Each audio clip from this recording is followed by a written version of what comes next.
Hey, my friend, it's Kris Reece here, and I want to talk to you today about how to keep going when you feel like you're going nowhere.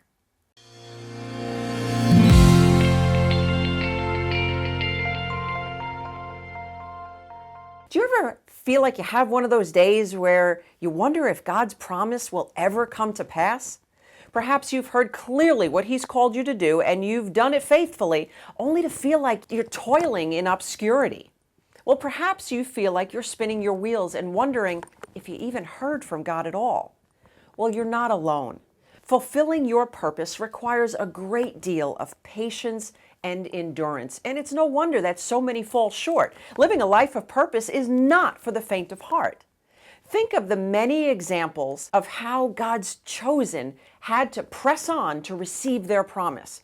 Look, I can't imagine how discouraged Abraham and Sarah felt wondering where their promised child was, or how difficult it was for Job to fight depression after having lost it all despite his refusal to turn his back on God, or the journey Joseph had to endure as he went from the pit to the prison to the palace after receiving that dream from God. Galatians 6:9 reminds us, and let us not be weary in well-doing, for in due season we shall reap if we don't faint. And there are 5 key principles that I live by to keep me going in those times when I feel like I'm going nowhere. Principle number 1, pruning is not punishment.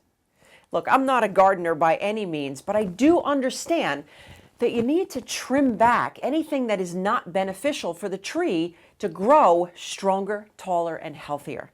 It reminds me of getting my hair cut. When I go through the phase of wanting to get super long hair, I dread having to go to the salon to get a trim. But trimming back the dead hair actually helps your hair grow. And the same is true for pruning seasons in our lives. God desires to prune back anything that will not be fruitful to your growth. So instead of cringing when God asks you to take the scissors to you, perhaps you can say what I've learned to say to my hairstylist when I go in for a trim. Do what you need to do. Principle number 2, don't rely on feelings. Feelings can be great indicators, but they are bad drivers. They will lead you to do things that can cause you to drive into a ditch or go flying off of a cliff. I know, believe me, I know that feelings can be so intense that they feel like the truth, but they rarely are. And that's why you need to rely on His Word, not your feelings. Look, if you feel hopeless, but God says He has a plan for you, who do you want to believe? Choose God. Principle number 3, keep pressing on. Anytime you want to give up and turn around, remember that many times you have to have a breakdown in order to have a breakthrough.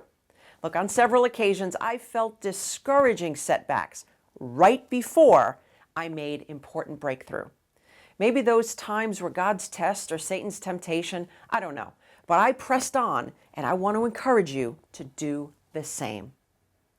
Principle number 4, evaluate your progress, and maybe even evaluate your season. Look, not every season is harvest season. It's just not possible. There are seasons of planting and cultivating as well as harvesting. So if you are too busy complaining that it's not harvest season, you could be missing out on a time where you're supposed to be planting. Ask a farmer if he expects to reap a harvest if he didn't plant, and he'll think you're crazy. Principle number 5, play your position. In any game, each player has a position to play, and they can't always control whether or not they're going to win the game.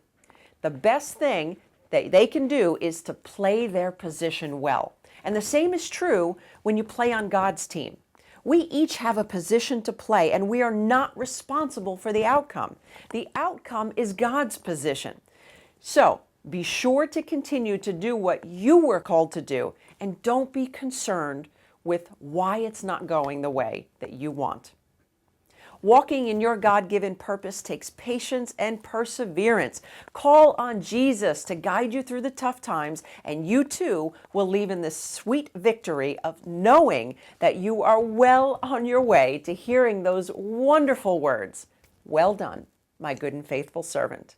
If you desire to find and fulfill your God-given purpose, but don't know where to start, I want to invite you to grab a copy of my new book, Make It Matter. It's a roadmap to living a life of purpose. In it, you will discover what God created you for, you'll develop your gifts, and you'll design a life you are proud of.